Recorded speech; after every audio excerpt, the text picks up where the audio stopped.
next morning, I called my grandma and told her what happened. She started yelling into the phone, clearly panicking and distressed. She told me how a few days earlier, she was being watched in the grocery store by some woman about 10 years younger than her, who just kept smiling at her for no reason. I told her to calm down.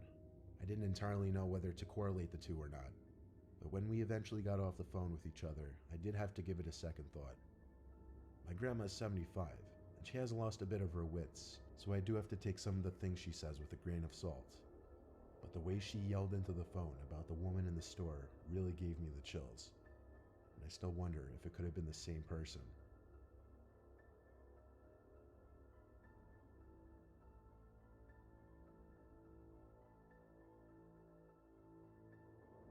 My name is Nicholas. I'm currently a freshman at Syracuse University, which doesn't exactly sit in the safest area.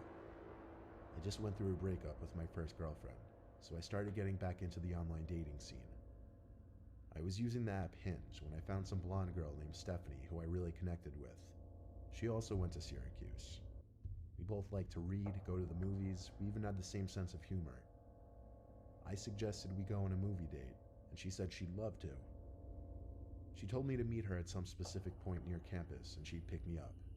So, around 9 o'clock, I waited on some corner of a normal neighborhood block, waiting for Stephanie. She asked me to share my location with her, and so I did. A few minutes later, I saw a car turn down the street and start approaching me. Then it stopped in front of me, and the driver rolled down the window. It wasn't Stephanie, though, but some old random guy. He asked what I was doing alone out here, which was insanely weird, first of all. Then I said I was waiting for someone. He asked if I was waiting for Stephanie, and I said, yeah, how'd you know? He said he was Stephanie's father, and told me to hop in so he could give me a ride to her. I took a good look at him, and he looked a little old to be her father, to be honest.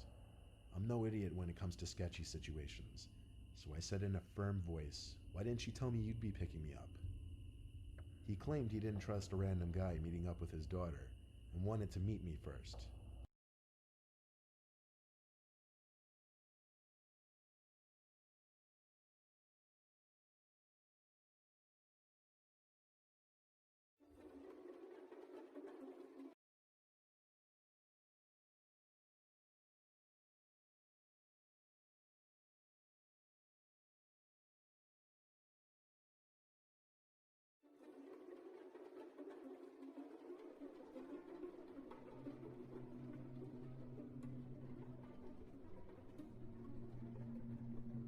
I was house sitting for my grandma one weekend while she went to Florida with some of her church friends. I was sleeping in the guest bedroom next to her room. The guest bedroom always had two twin beds inside of it that my brother and I would sleep in when we had sleepovers at her house. I took the bed next to the window, but before getting into bed, I checked all the doors making sure they were locked. When I did get into bed, it was early, and I didn't actually go to sleep for a while. There wasn't much to do at my grandma's house. I was just on my phone for an hour or two, watching videos, texting people, whatever. That's when I thought I could start hearing someone's voice outside. It sounded like a woman's voice, saying hello. I left the bedroom and inched my way closer to the front door, moving slow because I was trying to listen. Hello. It was a woman's voice, just going hello like every 10 seconds. As I got closer to the front door, I realized that's where it seemed to be coming from. My grandma's door doesn't have a peephole, but the windows in her dining room gave a clear view of the front porch, so I went over to that window to attempt to get a view of who was out there. I tried peeking my head in between the plastic blinds without making it obvious, but I guess I didn't do a good job of that, because when I looked, I did see a woman on my grandma's stoop, and she was looking right at me, as if she knew I was going to be looking through those blinds. Once again, she said hello, with some freakish smile on her face. This woman was older, but don't picture her as some innocent-looking, small old lady. She looked like she was maybe late 50s, early 60s, and something about her face just skeeved me out. I moved away from the window and thought maybe it was one of my grandma's friends. It was midnight, though. Why would anyone come to the door this late? And why wouldn't she knock or ring the bell? Why was she just standing out there going hello over and over? I was genuinely unsettled. I just went back to the guest bedroom and shut the door.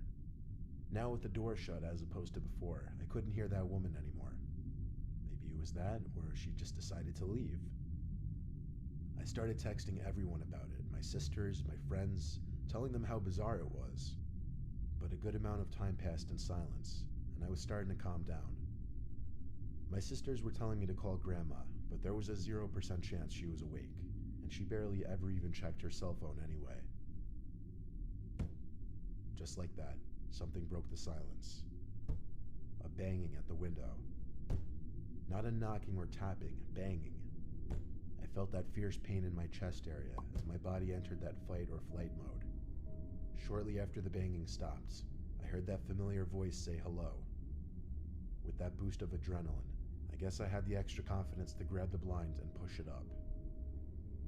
There I was, face to face with this horrifying older lady, with only a thin layer of glass between us. I screamed at her smiling, gross face, "I'm calling the cops." I pulled the blind back down and ran back outside to the living room. I looked around the house, then ran upstairs to box myself into the upstairs guest bedroom. I didn't want to actually call the cops. I don't know why. I wanted to just wait it out. I crawled into the bed in the upstairs guest bedroom and tucked myself under the covers. A couple hours later, I was still awake, and I finally only then went back downstairs to look outside each window. That freaky old lady seemed to be gone. The next morning, I called my grandma and told her what happened. She started yelling into the phone, clearly panicking and distressed.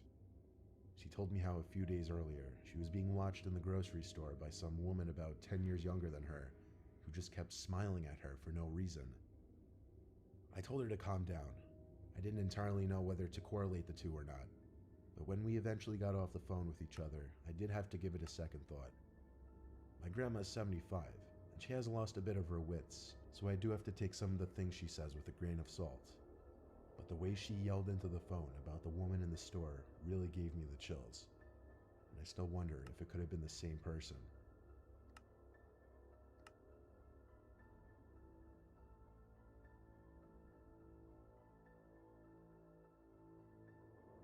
My name is Nicholas. I'm currently a freshman at Syracuse University, which doesn't exactly sit in the safest area.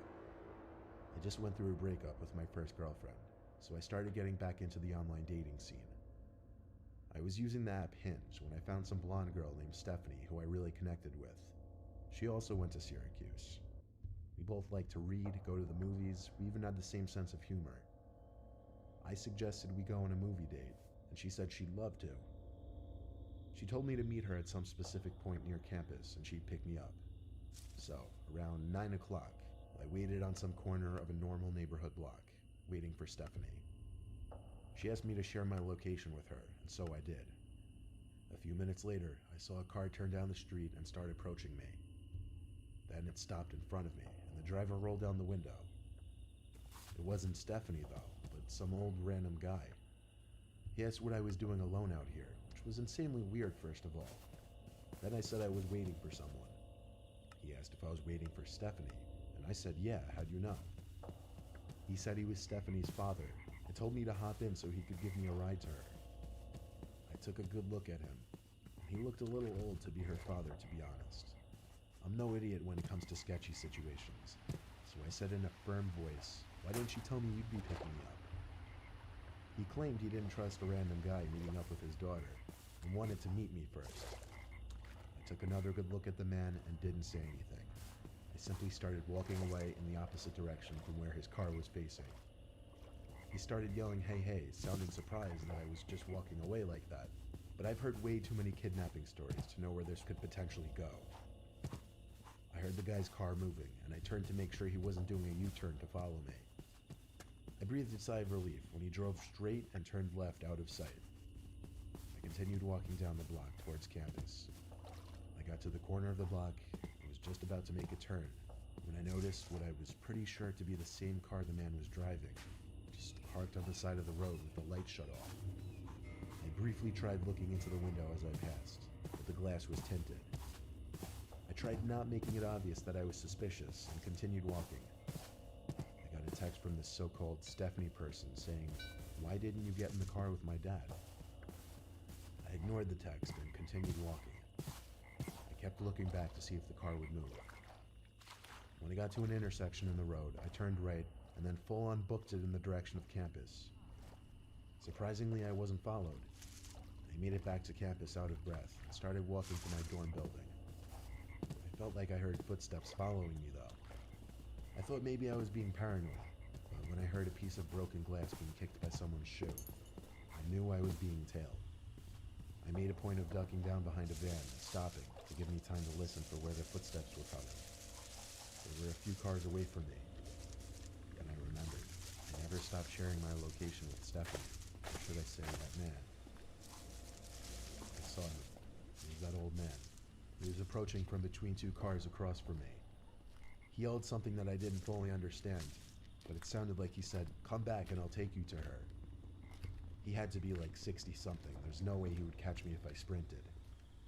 I lost him easily when I ran, and made it back to my dorm room. My roommate wasn't there, so I had no one to talk to about it. But when I lay in my bed, I got another text from that man, and it was shocking. It said, "You're a little piece of fucking shit. You're lucky you got away. I would have strangled your ugly ass." I still have the screenshot. I replied saying thanks for the threat, it's going straight to the police, and I blocked his number. I still have the conversation saved as evidence, and I plan on going to the police with it eventually. Hopefully they are able to do something about it.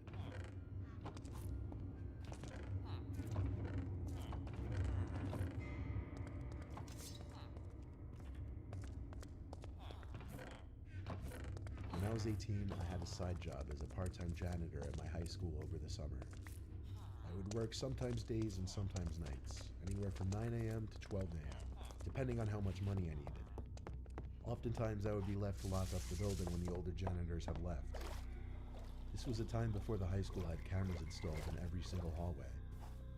So one night, one of my superiors, Tom, had to leave early, meaning I'd be finishing up the rest of my shift alone, and I'd be locking up for the night.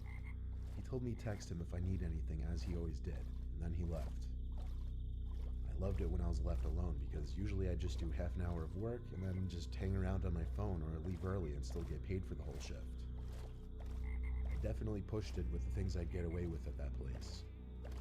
One of the things Tom asked me to do before leaving was bring all the extra seats in the gymnasium from the assembly down to the basement storage room. So I figured I'd do that, then just go home. I grabbed a stack of 6 chairs and started carrying it down to the basement. The lights in the storage room were very dim. They kind of suck.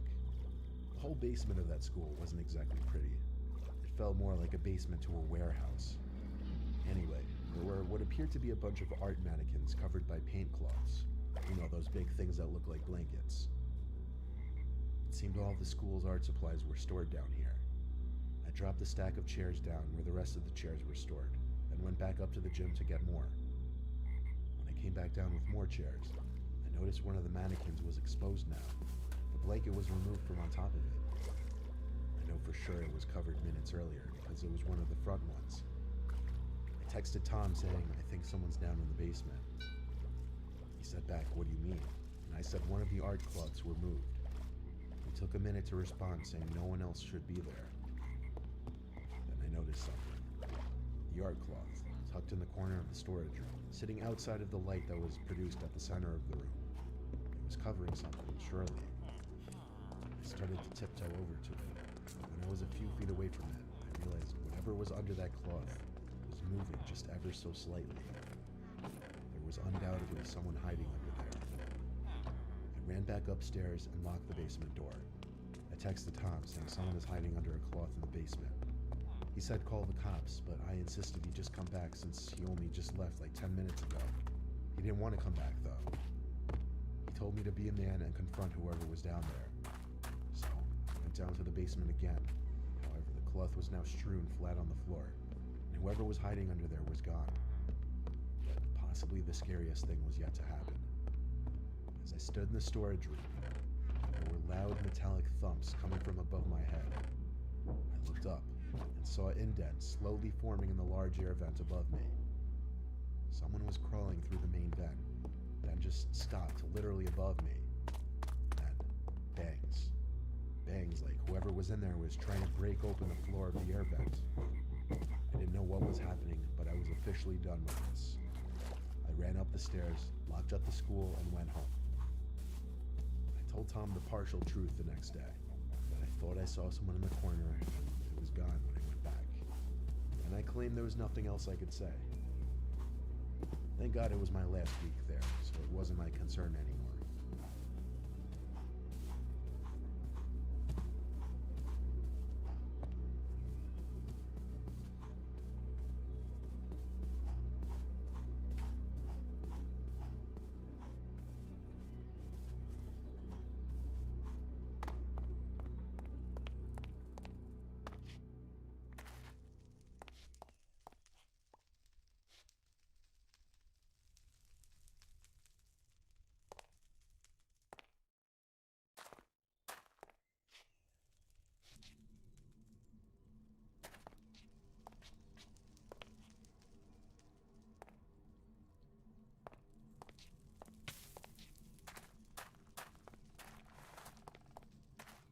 My family and I are probably the biggest skeptics in the world, which is why I can't explain what happened that day. I went downstairs and my brother was in the kitchen. I grabbed a water and asked him if he believed in ghosts. He shook his head, but told me a story about something that he thinks may seem paranormal. Then I looked at him and asked, "Did you ever try to scare me when I came home from school?" I planned on asking that question to follow with my story. "Once," he said. Somehow that calmed me down, and I wasn't going to bring anything else up because I thought it was some kind of closure. He continued by saying, "But all I did was shoot a Nerf gun bullet at you while you were on the computer." I wish he didn't say that. That wasn't what happened to me in the 7th grade. I do remember him shooting a Nerf gun at me, but it felt inferior to what I was about to tell him. I continued to speak with him about the story that follows. It happened in middle school, and I was in 7th grade and recently started off the new year. I came home that day and went to my bedroom, where I sat in my bed and put in earbuds to watch YouTube videos. My mom had called me to tell me that my brother would be gone or would be leaving soon to go to a friend's house. My parents also worked late, which means I would be home alone. I was a very quiet kid when no one was around because I always had this fear that there could be someone in the house with me. If I didn't make much noise, then they couldn't find me, right? Who knew that suspicion could have possibly been true? I paused my YouTube video and headed to the bathroom. My house has a very weird layout. I'll try to explain what the important parts of this story looked like. If you were in my bathroom facing the door, you could step out and take a left, and my brother's room would be to your right at the end of the hallway, which is a short hallway. If you went right, you would reach the stairway that went down and stopped because there was a platform in the middle, and then you would walk in the same direction you came to get lower. The stairway leads to our main entrance of the house. We also have an alarm activated. If any doors or windows are opened, a box will immediately say which door has been used. I was in the bathroom and right about to flush the toilet when I heard a loud thud come from my brother's room. I assumed that he must be about to leave for his friend's house, so I flushed the toilet and got up to wash my hands. There were no more noises. The house felt still, but I felt like I was being listened to. I turned off the sink and walked over to the bathroom door to lock it. Something felt wrong. My stomach started to ache from fear. I felt like I was just being paranoid, but I also couldn't shake that weird feeling in my gut. So I waited for another noise. I didn't have my phone on me, so I couldn't text my brother. We had a house phone in there, but it made loud noises when you dialed, so I didn't want to risk it. Then I heard talking, which was definitely coming from my brother's room, but that was not my brother talking, and it couldn't have been my dad. The muttering was deep and low. It sent shivers down my spine. I could tell it was a voice because of the distinction of an S or a T, but I couldn't understand what it was saying. Then there was a slow pounding noise that started getting closer to me. It came out of my brother's room and nailed its way towards the bathroom door. It stopped dead in its tracks right at the door. I threw myself away from the door near the window, hoping that if it busted in, I could get away to leave. I couldn't fight whoever it was since I was a weak 7th grader, so that was out of the question. I covered my mouth to keep from breathing loudly in case they didn't know I was in the bathroom. Then they continued to walk. I could hear them making their way to the stairway, and then it stopped. I heard a loud crashing noise from what I thought was the middle platform of the stairs, and then again at the bottom. Then the muttering stopped, and the loud pounding made its way to the door. I heard the door open and close, and I heard the alarm go off for the door as well. I didn't know if it was safe or not, so I made my way to the door and rested my hand on the doorknob, still covering my mouth. To the left of me towards the ground is a laundry chute that led to our laundry room. If someone were to get from the main floor to the laundry room, it would definitely take over 30 seconds. But about 10 seconds after the door opened and closed, a vicious jabbing noise pounded at the small laundry chute door. I stood there in awe, not sure what to do. It sounded like someone took the end of a broom and reached up there to stab at the door. I watched as the pounding of the door vibrated the small laundry chute door, hoping that it wouldn't bust open. Then it ended. I waited in the bathroom for what seemed like an eternity, and then quietly crept to my room to call my parents. No one picked up, so I waited for them to get home and held my door handle to make sure no one could get in, since I didn't have a lock on it. When my parents got home, they didn't believe me. Soon after, my brother arrived, and he doubted me as well. Telling this again to my brother made his mouth drop. He continued to tell me that he used to hear things come from the attic that used to open up in his bedroom. I will honestly never forget that day. Me and my brother can't figure out who or what that was, and I try not to think too hard about it either. I still don't quite know what happened, and I may never know, but I want to.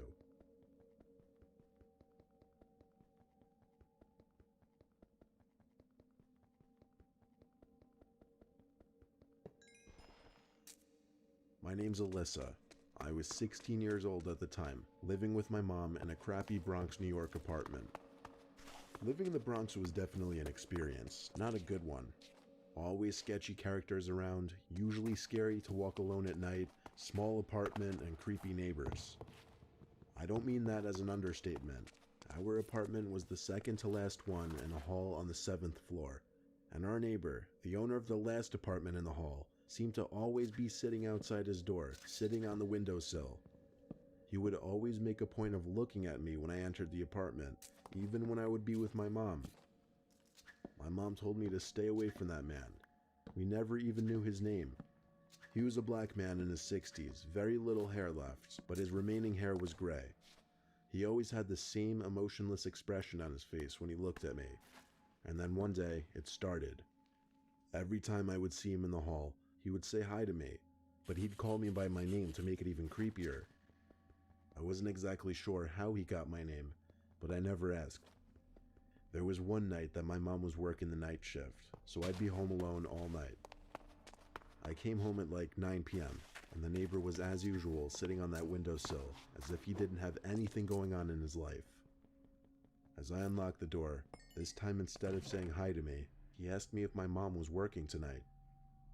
Here's where I look back and cringe because of my own stupidity, because I foolishly nodded yes.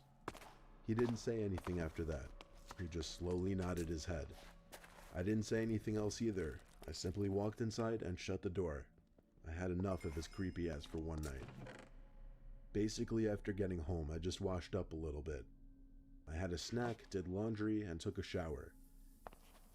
As I was in the shower, I heard a weird rumbling noise.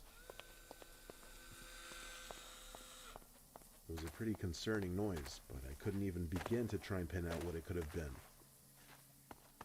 I got out of the shower after hearing it because I was concerned someone might have been in the apartment. I heard a similar noise outside of the bathroom. It seemed to come from my bedroom. I threw on the clothes I had in the bathroom and searched my entire room. I couldn't find a person, but while searching my room, I saw an ever so tiny hole in the wall. I got closer to feel it and look at it. Then I got down on my knees to look through it, and when I saw what was on the other side, I fell backwards because of how scared I was of what I saw. It was someone's eye. Someone was actually looking through that hole from the other side. Then I realized This wall separated our apartment from the creepy neighbor's apartment. Then I had a sudden realization of what that sound I heard in the bathroom must have been. I ran back to the shower and felt all around the wall until I found another hole, identical in size from the one in my room. The neighbor drilled these 2 holes, maybe even more, to spy on me. I called my mom and told her, and as I was on the phone with her, there were knocks on the apartment door. It was the neighbor, and he kept yelling, "Open the door right now, I didn't drill those holes." My mom freaked out and told me to call the cops, and she'd try to get home ASAP. One good thing about the Bronx, police response time is fast, and there were cops at my apartment door in under 5 minutes. My mom was home half an hour later. My mom pressed charges for stalking, invasion of privacy, and criminal mischief. The apartment building also evicted the man and patched up the holes at the man's expense.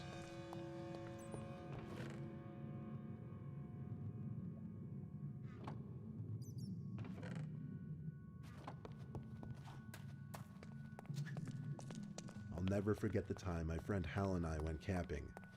Hal is an Eagle Scout and nature lover, so he's always going out on these camping trips. One time I decided to come along and see what it was about. He went with his at-the-time girlfriend Maya. I received a last-minute invitation. We carpooled together and arrived to the destination 3 hours later. Hal doesn't believe in going to campsites because it doesn't give the real camping experience when you're surrounded by other people, so he took us to some random dirt trail off some dead road that he seemed to know about.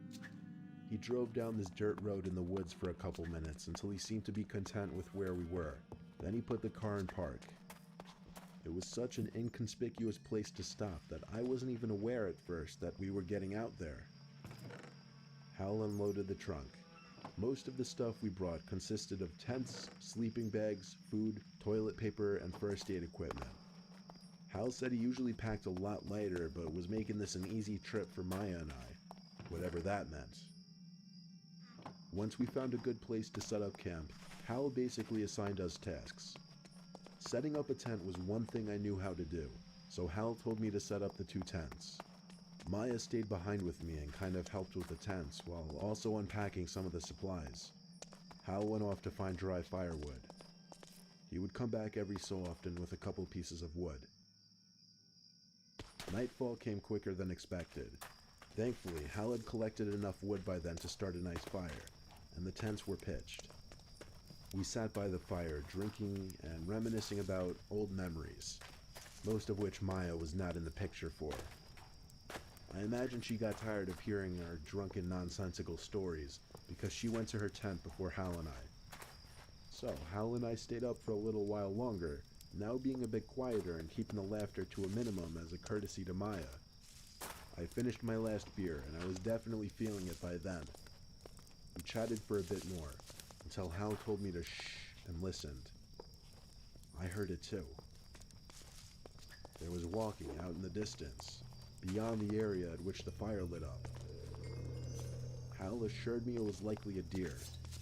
When I naively asked, "What if it's a bear?" he reassured me that a bear would not come this close to a campfire or the sound of people. I asked him if he was sure about that. He didn't answer, though. The footsteps seemed to be going in circles, getting ever so slightly louder with each passing minute. When the footsteps got close enough, we started to hear a disturbing noise. It was like a clicking, growling type of noise. "Is that a wolf?" I whispered. Hal didn't answer. He just motioned for me to get into the tent. I did what he said. I got into the tent that I pitched for myself, and I believe Hal got into the tent that I pitched for he and Maya.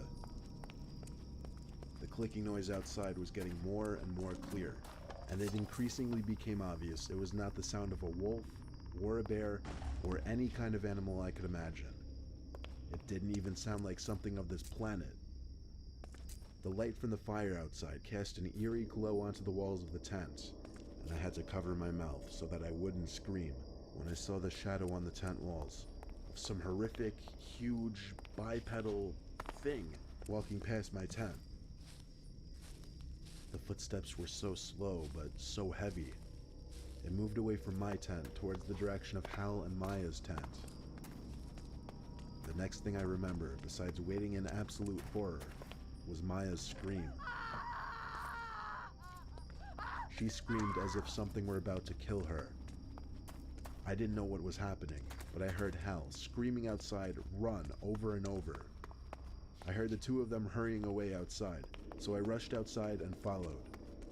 We ran in the pitch black, no flashlights, nothing, and yet we still knew we were being chased by something.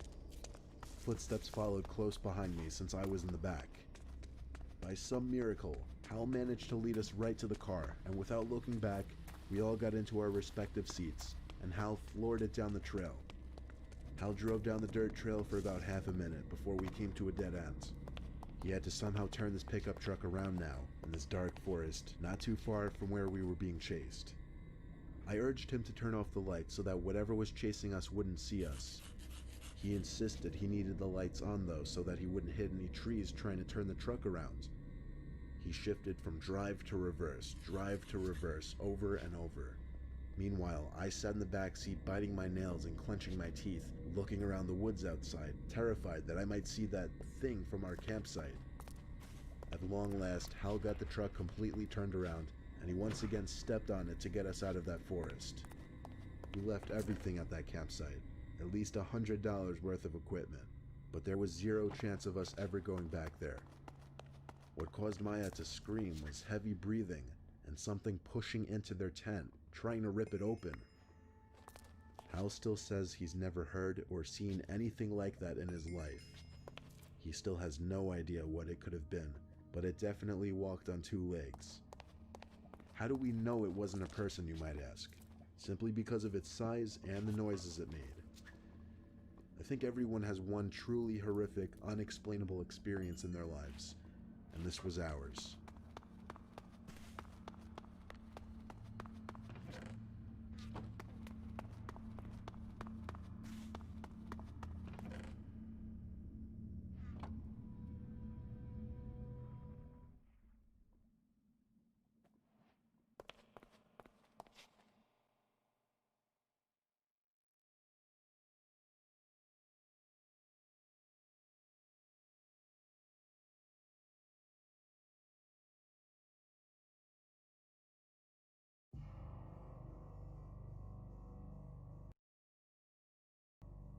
The TV just shut off, so he got up and turned it back on.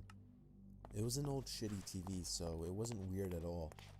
When he got back on his couch, it happened again. He got up once again and turned the TV back on, and again it turned off. He repeated this process a couple more times before he started to look for the remote. While looking for the remote, he walked over to check behind one of the couches and saw a man hiding in the corner, holding the TV remote. My dad described the man as having long, messy hair and a crazed look in his eyes. He gave my dad a smile, and my dad ran out the front door screaming like a little girl. He went to his neighbors, who called the police. The man was still in the house when the police got there, so he was arrested.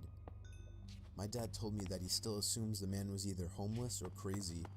Either way, this story is downright terrifying. My friend told me about something that happened to her when she was younger, about 8 or 9. She was walking home from school and got her key out to let herself into the house. Her single mom worked and came home later on weekdays. As she reached up to put the key in the door, her mom opened it in a dressing gown, having left work sick. Instead of greeting her, she looked straight past my friend and immediately said, "Who are you?" My friend turned around, and a man in a long coat hurried back down the path and down the street. Being ill that day had possibly saved her daughter from something potentially horrible happening to her.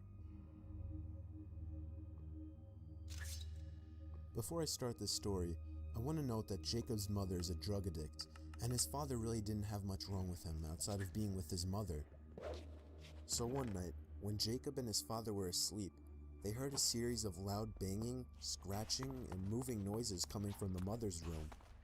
Jacob's father jumped out of the bed and ran down the hall and started slamming on the door. His mother opened it, yelling at him to quiet down and that he woke her up. He asked her about the sounds. She hadn't been awake to hear them. Jacob's dad would have assumed that she was on something again, but something was wrong. The window was open all the way, and the TV was moved across the room, still plugged in, and had the screen facing outside. Jacob's dad was reasonably scared. He shut the window, got his bat, locked the mother's room from the outside, and made her sleep in the living room. He stayed up most of the night. He woke up Jacob at 5. It was still dark out. Jacob went out to the kitchen where his mother already was. A couple minutes later, his dad walked in, wide-eyed. He pointed at Jacob and his mother and held his finger to his lips. They both quieted down. They heard something shuffling around on the roof, going from edge to edge. Jacob's dad had the bat. They sat together in the room, quietly. Minutes later, the sound went away. Jacob's grandmother was called. She was asked if everybody could stay over there for a little while. She said yes and told them she'd come pick them up. Jacob finished eating and went to go sit on the couch. There was no TV in that room, so he sat in silence. He looked over at a door to an empty room in the hallway. The door was open. There was a finger wrapped around the side of it. Jacob screamed and pointed to it, and his father grabbed him and ran out. Jacob's mother followed behind. They went to a gas station and sat out front until they saw Jacob's grandmother's truck. Jacob described how unnatural the finger looked to me. He said it reminded him a little bit of a foam finger in length and width. It was wrapped clear around the door frame, the door itself being latched on the opposite side. They didn't go back to that house much after that. Once they'd gotten everything out of it, they never went back again. Nothing was stolen, and the window in the empty room was open. I was 13 years old. I had the most isolated bedroom imaginable. Mix that with a wild imagination, and I was often up late at night, scared and paranoid, unable to fall asleep. My bedroom was a separate floor of the house, on the opposite side of my parents' room. They had no way of hearing what was going on in my room. So it was a seemingly ordinary night, with a bit of rain, but not a storm. I woke up and looked at my clock, and saw that it was 2 in the morning.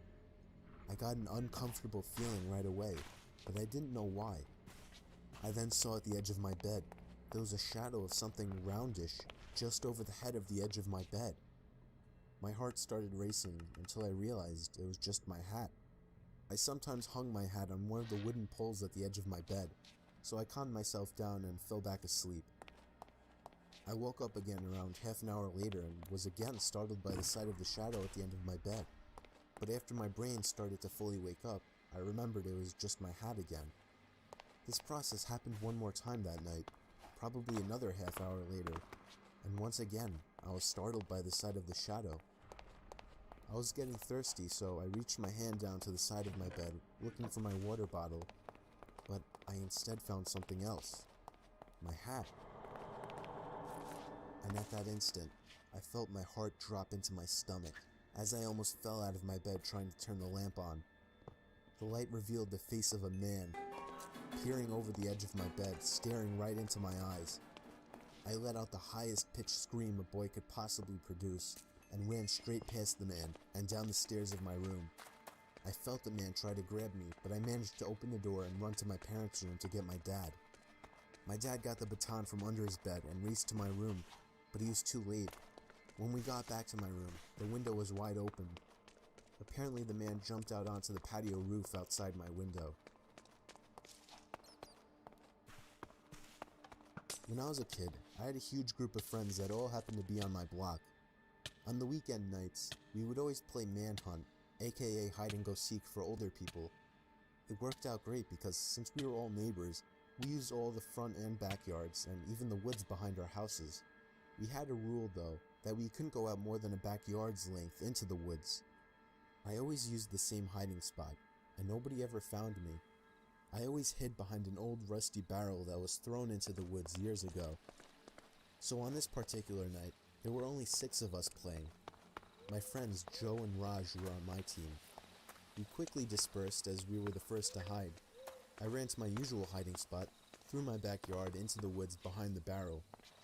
Usually I would see the flashlights of the other team shining through the backyards in the woods, but it was unusually quiet this time.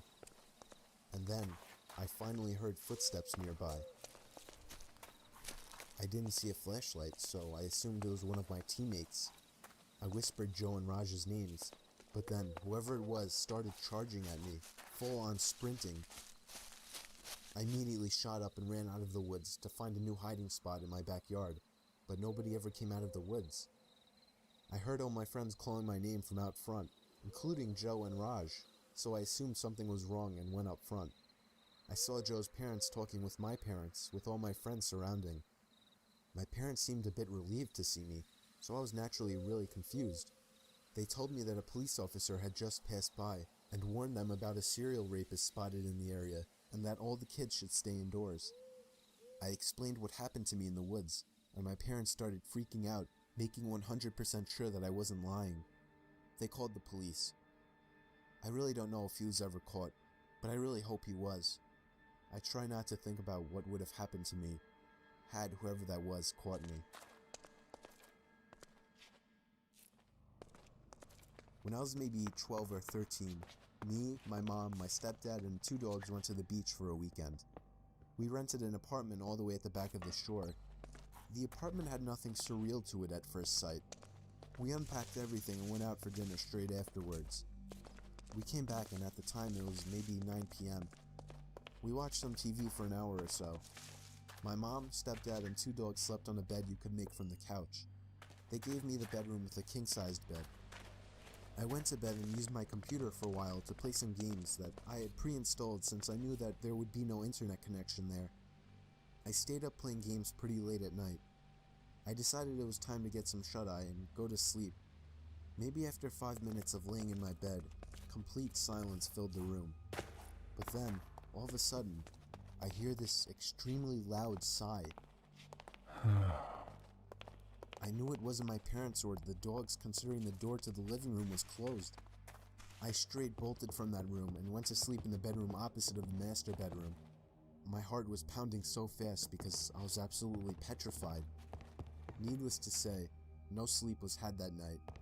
I told my parents about it the next morning and they told me it was probably just my imagination, but I was certain it was not.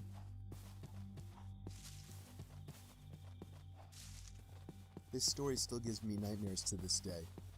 I was staying with one of my best friends in North Carolina where I had a job interview.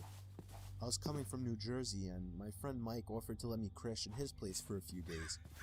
He didn't necessarily live too close to the company I was interviewing for, about 2 hours away, but I also just wanted to see one of my good friends again.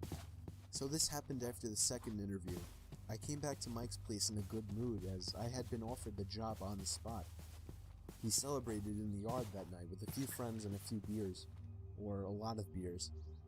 We stayed up late and basically got shit-faced. People were coming and going all night. That's the kind of person Mike is. He didn't really keep track of who entered and left his house. So at about 4 in the morning, after everyone had left, we called it a night. I struggled to make it up the stairs and to the bathroom. I drained the snake and soaked my face with hot water, and it was at that moment that I thought I could see something in the corner of my eye. I turned to the half-open door and saw an eye poking in at me through the crack of the door. I let out a loud, "Holy shit," and in my drunken, klutzy state, I fell to the floor. When I got back on my feet, the eye was gone. I stumbled out of the bathroom and called Mike's name. I heard him call out in response from downstairs in the kitchen. It couldn't have possibly been him. I didn't hear anyone go down the stairs, but I asked if he was up there anyway. Expectedly, he replied with a no. I can't remember fully, but I assume I just brushed it off under the assumption that I had too much to drink. I made it to the guest bedroom and basically fell onto the bed, barely managing to throw the covers over myself. You know when you're drunk you fall asleep easier. That's an understatement. I think I fell asleep seconds after falling onto that bed, only to wake up after an unknown duration of sleep. I immediately felt the unbearable headache coming on, and began to rub my head. It was probably a little before sunrise. The room was a bit chilly. My foot was sticking out of the covers, hanging over the edge of the bed. And then it happened. I felt something extremely cold grab onto my foot and start stroking it. I then heard a raspy voice whisper the words, "Can you help me?" I sat up and screamed at the top of my lungs before sprinting out of the bed and out of the room, meeting Mike at the top of the stairs. I called the police and they arrived shortly. The intruder was actually a woman in her late 40s who clearly suffered from some kind of addiction. She admitted to simply walking right into Mike's house and hiding in a closet. The eye I saw was hers, peeking at me while in the bathroom. I always make sure to cover my feet with my sheets now.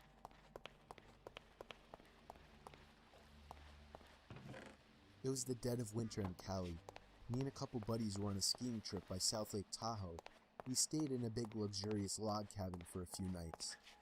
On the third night during a blizzard, I got up to get a glass of water late in the night.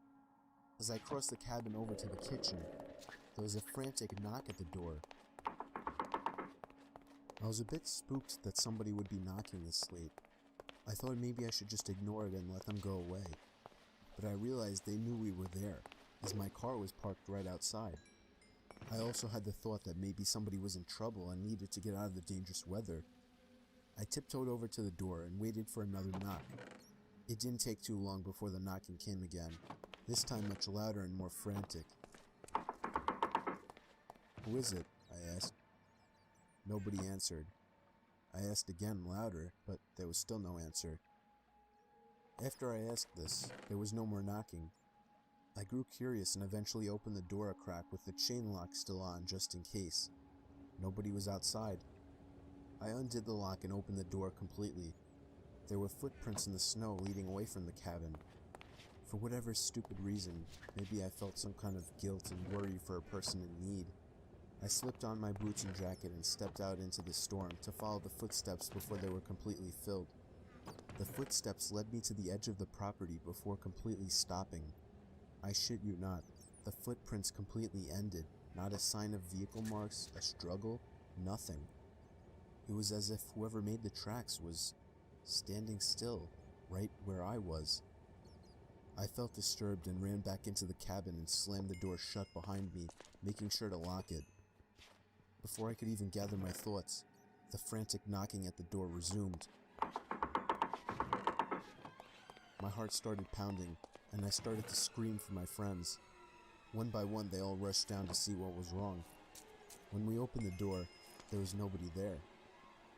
The footprints were already filled. I never could prove what happened to my friends. I don't blame them for not believing me. I almost don't believe myself, but I know it happened. I just can't even try to explain it. It still freaks me out to this day.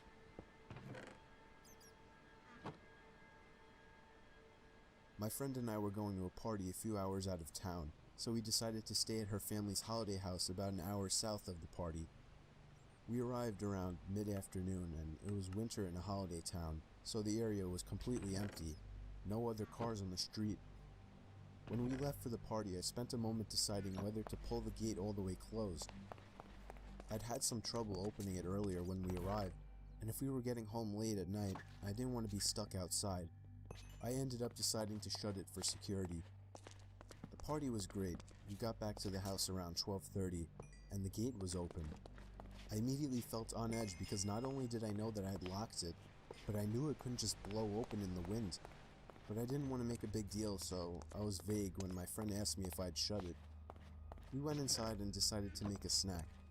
I was wandering through the house when suddenly my friend raced from the kitchen into the hallway and virtually tackled me to the ground. She was convinced she'd heard someone walking around outside.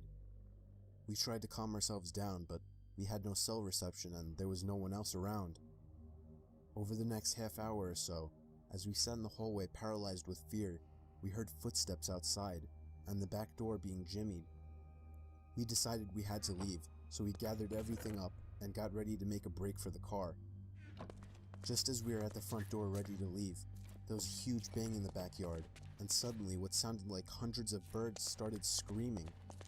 We legged it to the car, ended up starting it with all our stuff still on our laps. We hadn't bothered to even put in the back seat. As we reversed out the driveway, we saw somebody running up the side of the house towards us. We sped the entire way home, and didn't sleep at all that night. When I was 10, and my youngest brother Ben was only 1, There was this one weekend that my parents were painting our bedrooms, so we would have to sleep in the basement. There was a pull-out couch down there that turned into a bed, and Ben had an extra crib down there. I was only 10, so sleeping in a pitch-dark basement was very uncomfortable. Somehow, having Ben down there made me feel a bit safer though. He would wake me up in the middle of the night crying, and for some reason, tending to him made sleeping down there a little less scary. But it was this one time that I woke up to him screaming. Not crying, screaming, like no 1-year-old should. I was scared shitless immediately and ran over to him to see what was wrong. He was standing up looking at me, pointing to something. I looked in the direction he was pointing at. He was pointing into the pitch-dark boiler room right next to his crib. I felt like 1,000 knives just stabbed me in the chest, and even through the heat of the moment, I vaguely remember the faint sound of something falling over in the boiler room, and I felt as if I was being watched in that basement. I grabbed Ben and got the hell out of there as quickly as possible. I have never gone back down in that basement.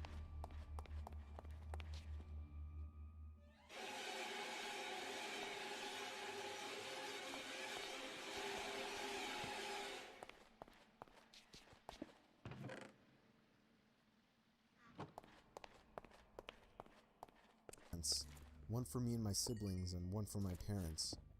So come nighttime, I couldn't sleep at all. Trying to fall asleep in that sleeping bag was like trying to fall asleep on the grass. I just couldn't get to sleep. I spun around and tried to make myself comfortable for hours. My little brother and sister had been asleep for a long time at that point. And then I heard the sound of the zipper to the tent zipping down. I looked up and saw someone poking their head into the tent. I couldn't see who it was. "Dad?" I whispered. Whoever it was removed their head from the inside of the tent. "Dad?" I said louder. Whoever it was quickly moved away from the tent, leaving it unzipped. I was so confused.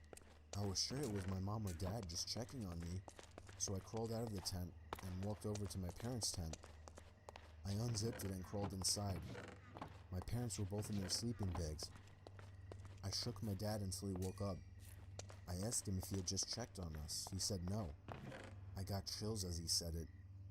I then woke up my mom, hoping that it was her, but she groggily told me that she hadn't left the tent either. I got goosebumps all over as I came to the realization that somebody actually came up to our tent, opened up the zipper, and peered inside. A stranger. For all I know, some sort of psycho. I couldn't even really tell if my parents took me seriously or not, or maybe I just don't remember. But I do remember that I didn't get a minute of sleep that night.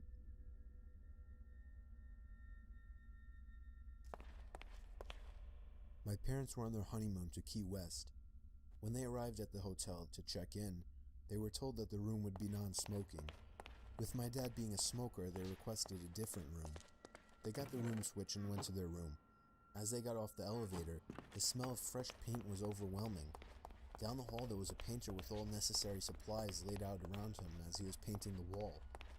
As my parents walked past him, they casually greeted him, and the painter had absolutely no acknowledgement of their presence.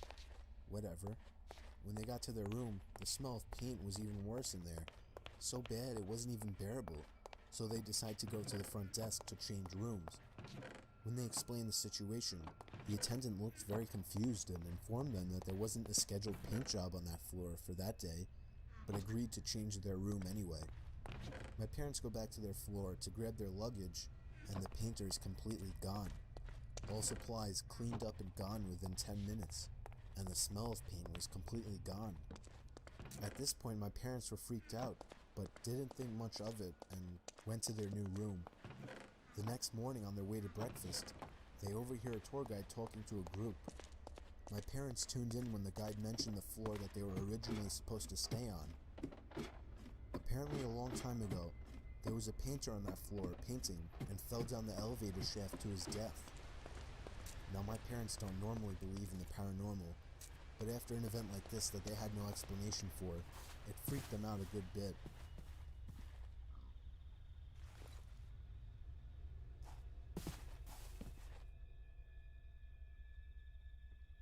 This story didn't happen to me, it happened to my cousin, and yet it still freaks me out thinking about it.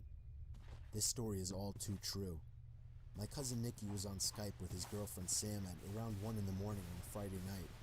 She was asking him to come over and stay the night, but he didn't really want to drive over that late. Sometime into the conversation, Nikki noticed the closet door behind Sam open a crack. Nikki pointed it out, and Sammy turned and looked at the closet. They both ended up ignoring it. It was probably another half hour into the conversation that the closet door creaked open even more. Nikki spotted it again and told Sam that her little brother must be hiding in the closet. She denied it and told him the window was open or something, so there must have been a draft. It was about half an hour later that the closet door completely opened, and somebody stepped out of the closet and walked out of Sam's bedroom. Sam didn't seem to notice, but Nikki got startled from what he just saw. He told her that her little brother was hiding in her closet, but what she said next scared Nikki shitless. She told him that she was home alone that night.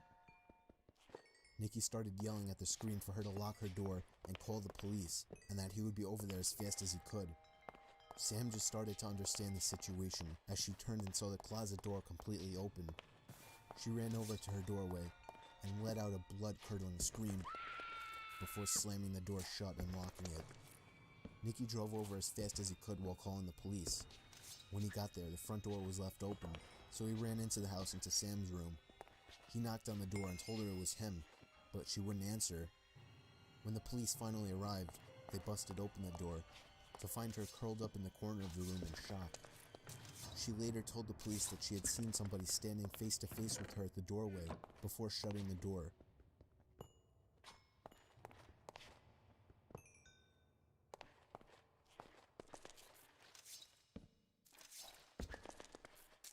It was a dark and stormy night, the kind of stormy that I loved, thunder and lightning roaring, so I was staying up late watching movies. I lived with my dad, but he wasn't home that night. He was working nights. Anyway, after I finished watching the movie Forrest Gump for the 100th time, I decided 2 a.m. was a good time to get some shut-eye. I loved going to sleep during thunderstorms. It was just enjoyable to listen to, but suddenly, I heard the sound of something hitting my window. It wasn't the sound of rain hitting the window, but in such a big storm I didn't think much of it and put my head back down. But a few seconds later, the same noise. Something hits the window again. This time I made the sound out to be a rock hitting the window. My heart started racing. It couldn't be my dad. He would call if something was wrong. Another rock hits the window. I found myself glued to my bed. I didn't want to look out the window, but whoever was outside surely knew I was up there. I had just turned the TV off. They could have seen the bright glare through the window. I just decided if I ignored it, they would go away. Another rock hit the window, and then another. It was getting faster. The rain started to lighten up, and that's when I heard the sound of a truck engine running down in the street. A much louder thump to the window was where I drew the line. I got out of my bed planning to call the cops. I ran down the stairs towards the phone, but as I passed the front door, I saw something. Something through the glass window at the top of the door. It was the face of a person looking through to me. It seemed like they had a smile on their face. I sprinted to the kitchen and called the police. They said there was an officer nearby, and they should be there shortly. Whoever was at the door started fiddling with the doorknob and eventually ramming into it, trying to bust it open. I grabbed a knife for protection and yelled that the police were coming, before running back upstairs to my room. After about a minute, the ramming to the door stopped, and there were no more rocks hitting my window. I still didn't dare to look out the window, but I remember hearing the sound of the truck drive off. A few minutes later, I heard the sound of a police siren outside, and moments later, the doorbell rang. I explained everything to the officer. I described the face as best as I could. Unfortunately, I couldn't provide him any information about the vehicle. If only I had looked out the window. I still regret not taking a quick look. There was never enough info for the police to catch these people. Not sure if they had intention of robbing my house, or much worse.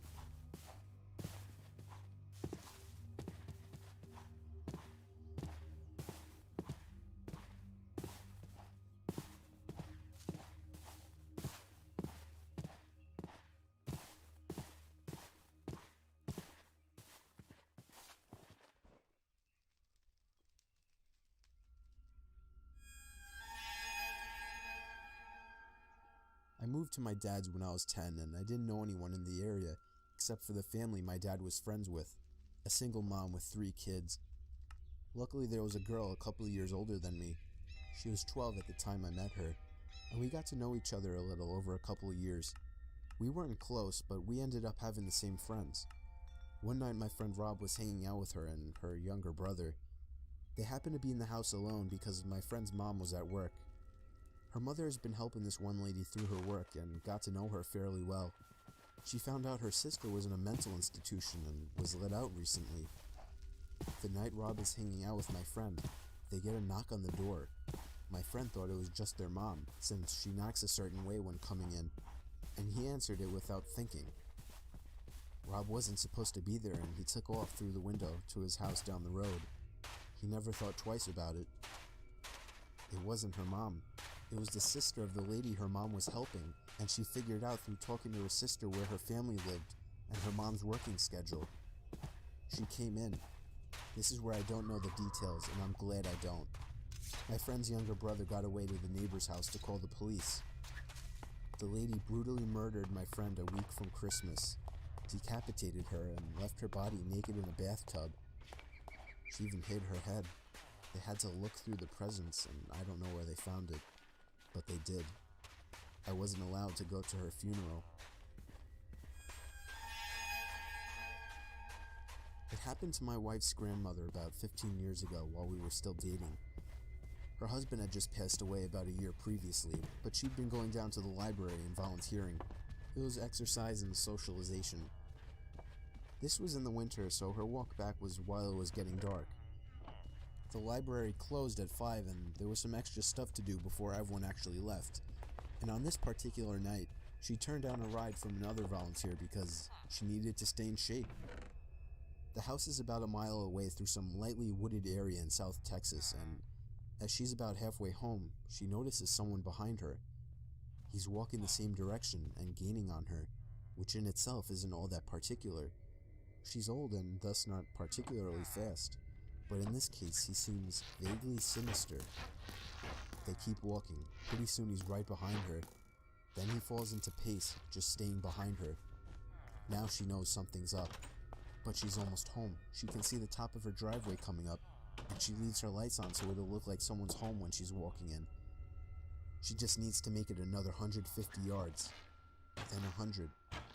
All that time, she said he was so close that she could feel his breath on her neck. Around maybe 50 yards, it happens. A strong hand on her shoulder. Okay, bitch, don't turn around and hand over your purse or I'll cut you.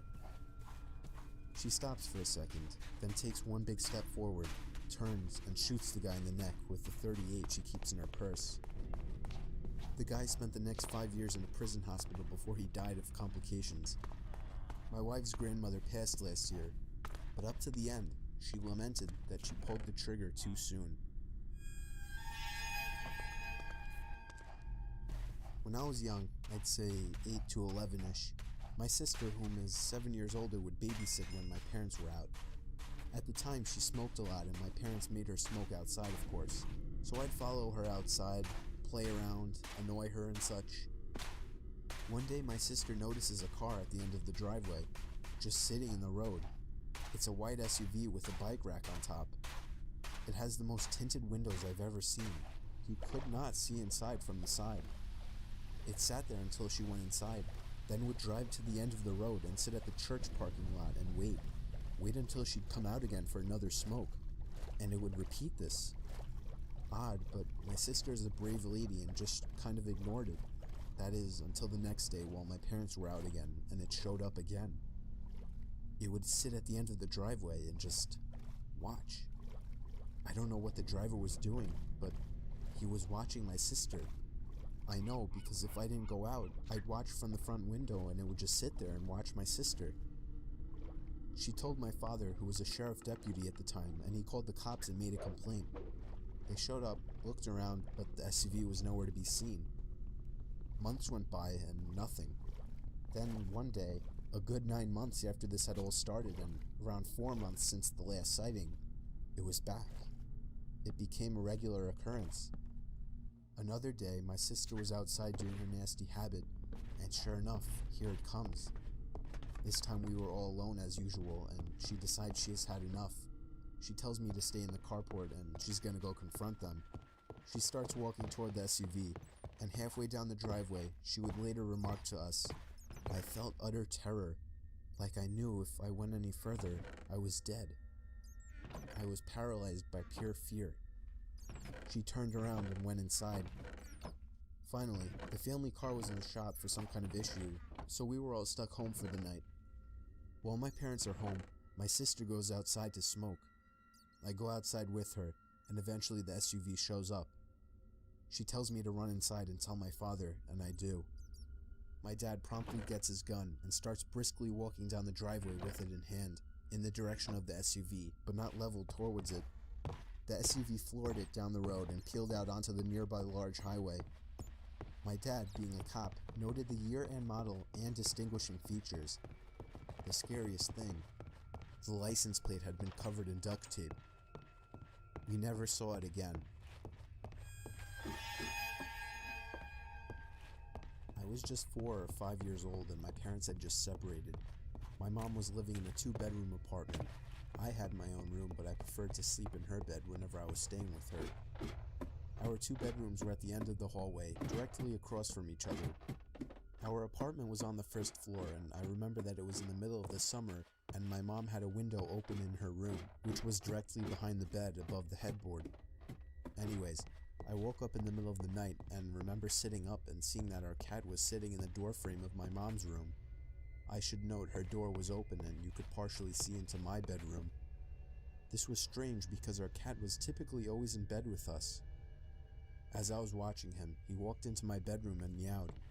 I turned to face my mom and woke her up. In the 3 or 4 seconds it took me to wake her up and ask me what was wrong, we both looked back up at the doorframe, and there was a man standing by my open door, making his way out of the bedroom. I still don't know how she managed to do it so quickly, but my mother proceeded to pick me up and literally throw me out of the screen window. She quickly followed and we were able to start screaming for help, and someone called 911. The police came but didn't see any signs of forced entry, only that our front door was unlocked, which led them to believe that the man must have exited that way. The strange thing was that my mom swore up and down that she had locked the door that night with the deadbolt and chain lock. About a week later, she was cleaning the kitchen and opened up our water heater closet and found a notebook with names and drawings, as well as a pair of gloves and some gum wrappers. The police were called again, but all they could do was speculate that the man had been in our house and hid until we were asleep.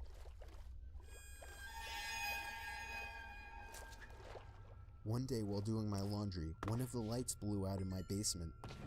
My basement is set up so that the laundry room is split up from the other side of the basement with a wall and a door. In order to get upstairs, you have to exit the laundry room and go through the other part of the basement. So the light blew in the other part, not the laundry room. As it was the only light on that side, it was pretty dark. I finished the laundry I had to do while dreading the walk through the dark basement. I exit the laundry room, get halfway through the basement, and I hear a loud cackle. Imagine a sound people make when they imitate a witch. Take that and imagine the witch had been smoking for 50 years, making her voice deeper and hoarser.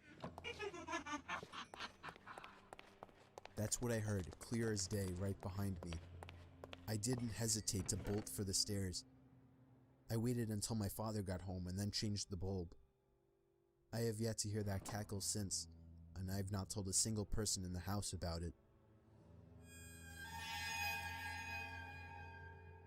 This happened to a friend of mine. She told me about it about a year or so ago. We'll call her Minji. Minji is in her late 20s and works as an English tutor in South Korea. One evening, a few years ago, she was tutoring a high school boy. They were up studying pretty late and the buses stopped running. Being a long way from his house, the boy asked if he could crash on her floor overnight and get the first bus in the morning. Minji was very reluctant because inviting a teenage male student to stay the night didn't sound like a great idea, but he was begging her and eventually she relented.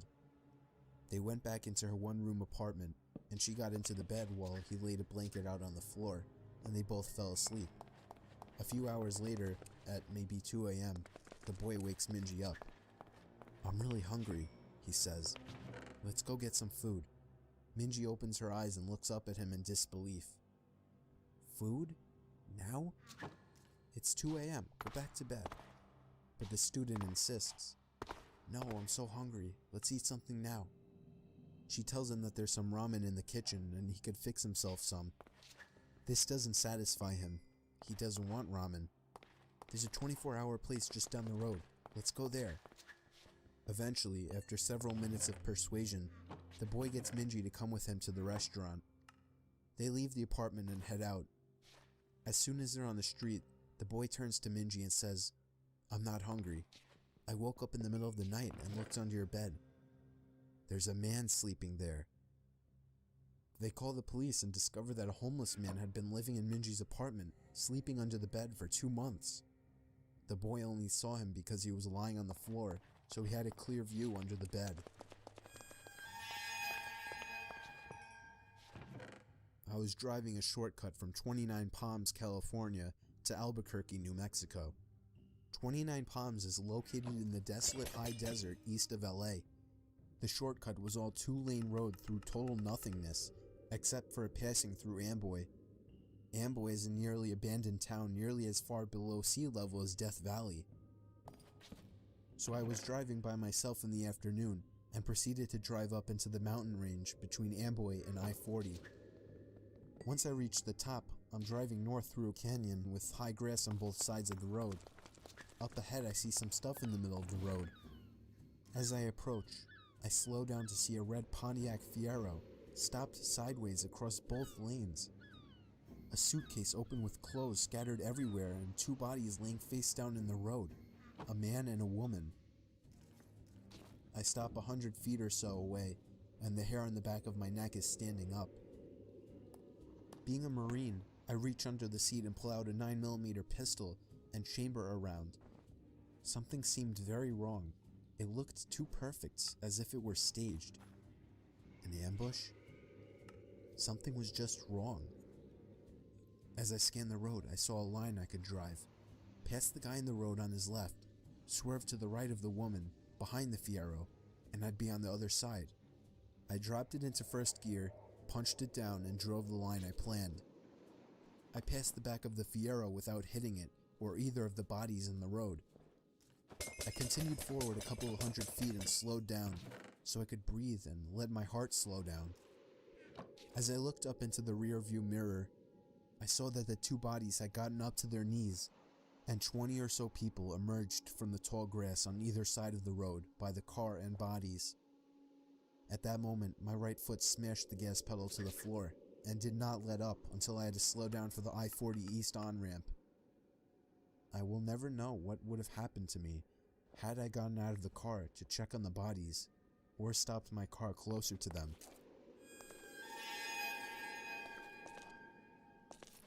Some friends and I were doing some night fishing on the James River. We were sitting along the shoreline with a nice fire going, accompanied by the usual idle talk and a few beers, when suddenly, everyone just stopped talking, like a switch was flipped off. We were all staring across the river and felt as if something, or someone, was staring back. It was a very uneasy feeling, to which some of the group tried to shake off with typical macho humor, when a blood-curdling sound erupted from the other shore that froze everyone in their tracks.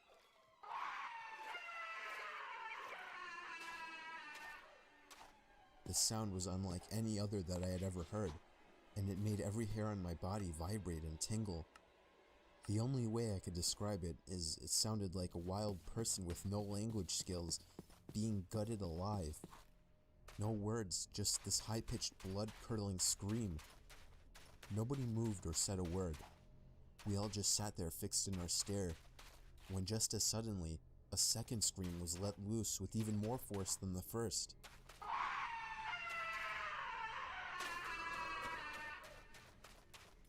By this time, several of us were sprinting to our trucks that were parked a few yards away, retrieving various firearms. When we got back, we all sat there quietly, with our eyes fixed, staring toward the opposite shore, watching the light from our fire reflecting off the rocks. We sat there waiting for another scream. or something to move on the other side of the river. Finally, a third scream came just as suddenly, but this time, it was on our side of the river, coming from the bushes about a yard away.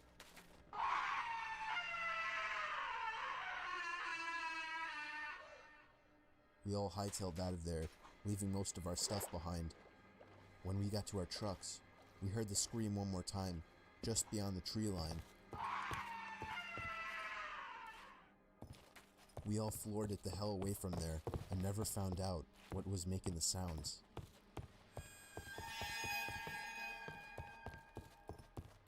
It was a Friday night, and my friend was picking me up in his car from my house.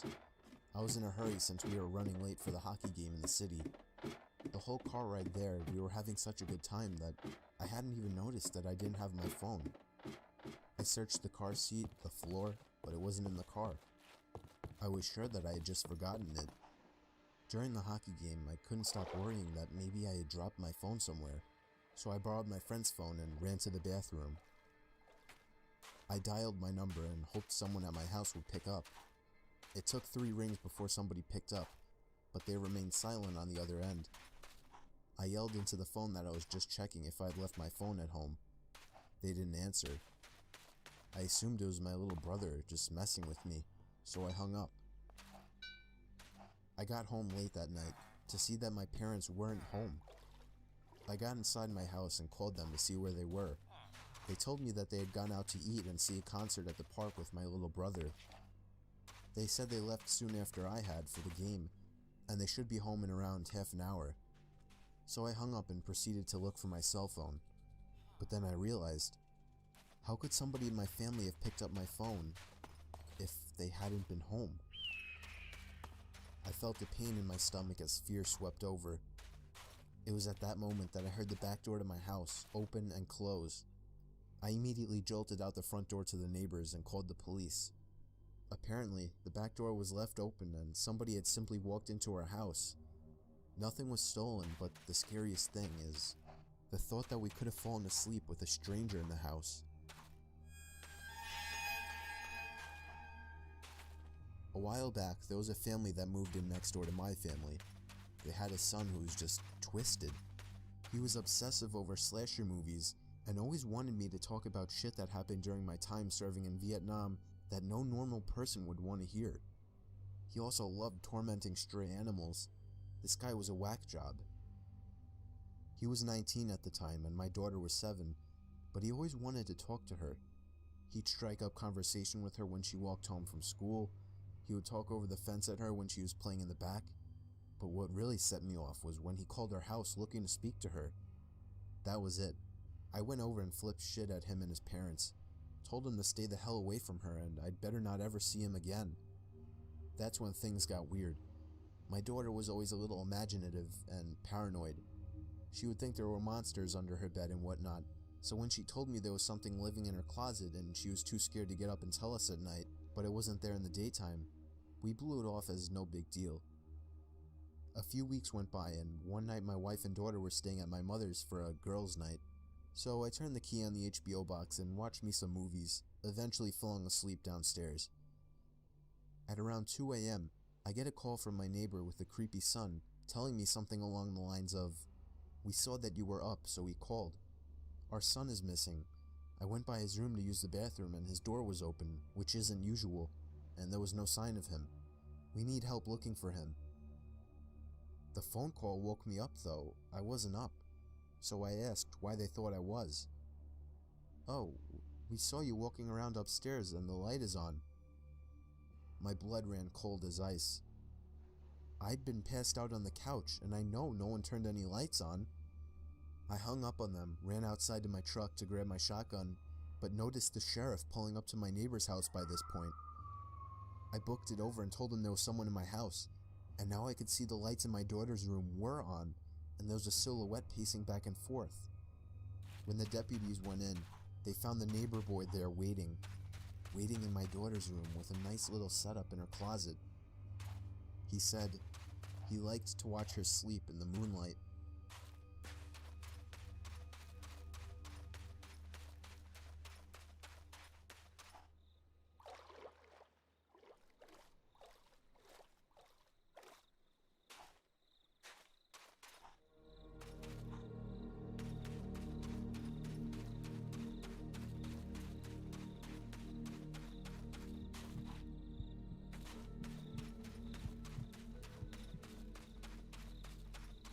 Sydney, Australia.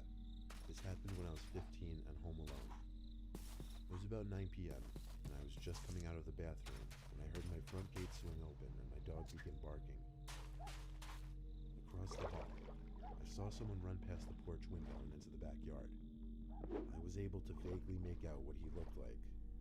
He was hunched over, had sickly pale skin, was wearing all black, and had long messy black hair partially covering his face. I went into the living room to see what was going on. My dog was still at the front door growling. Since I hadn't seen the guy return, this meant he was still somewhere in my backyard. I waited at the door for a while when another,